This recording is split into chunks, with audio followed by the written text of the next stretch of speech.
Someone was telling me he was tested, yes, that the sperm count was enough, but still he can't fertilize. Can't fertilize. It could be this. It could be this. It could be this. Now, this is what you see with the microscope. Now, the current evaluation of the sperm has even gone up to the level of the genes. Really? Now we're able to assess the integrity of the genes here.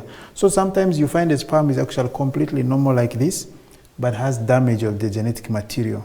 And so because there's damage in the genetic material, the sperm will reach the egg, it reaches there and it can't fertilize.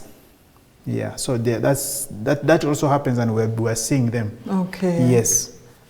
Yeah, wow. So problem can be with the sperms, like that, yeah. Thank you. Thank you so much, Doctor. Yeah. What could be causing these abnormalities? These abnormalities. Yeah, so different things can cause these abnormalities. Some of the problems are genetic.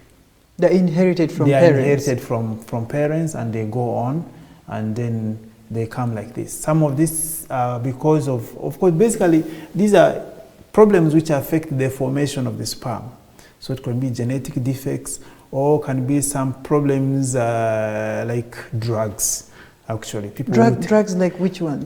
People who take recreational drugs are very notorious. Cocaine. Yeah, people who even smoke, who smoke marijuana, all those things. Especially those who do it excessively. Excessively, but there's no like safe dose for those things. They are all teratogenic, because the problem is what may be safe for me may not be safe for another person. True. Yeah, so it's better to avoid all those. Okay. Yeah. People who go so much in the sauna are prone to having a low count of the sperms, and sometimes their sperms have abnormal heads because it interferes with. Doctor, let's talk about sauna. Yes. Well, I don't know what happens much in the sauna. Because the male reproductive system is hidden down. Yes. And then I think the heat, I don't know whether they dip themselves in hot tubs or water, yes, or the entire room is hot or something. So how does the whole room is too hot? Yes. So how does it affect the inside? To produce the sperms. Yes. So maybe let's have an illustration of the male reproductive system. The male reproductive system picture over here. Let's see, male reproductive system. Yes, like right here. Okay. So you know, this is where science becomes very interesting. You know, medicine or biology is basically understanding creation. The creation understanding story. God's wisdom. God's wisdom. Now, God in His own wisdom put the testes where sperms are made to be outside the body.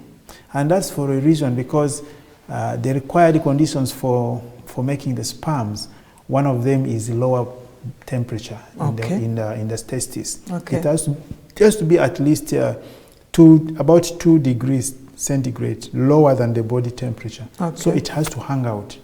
Now, if the temperature is raised beyond that, then the factory, which is the testis, the function will start dropping down. Okay. Now, when people go to the sauna, they are doing exactly that. They are raising the temperatures of the scrotum and the testes beyond. They're seriously boiling them. Yes, they are boiling. In fact, it's like putting this in a, you see like how they boil eggs. Yeah. It's like boiling your testicles in the eggs, in the hot water. Yes. So it's not a good practice, especially if you're doing it, because some people are saying, okay, I have been doing it and I'm not affected. You know, God was wise, because God also knew human beings are insane, because now He gives a big range for you. He gives you a sperm count of about 200 million per mil. With your recklessness, you can drop it down to maybe 90 million.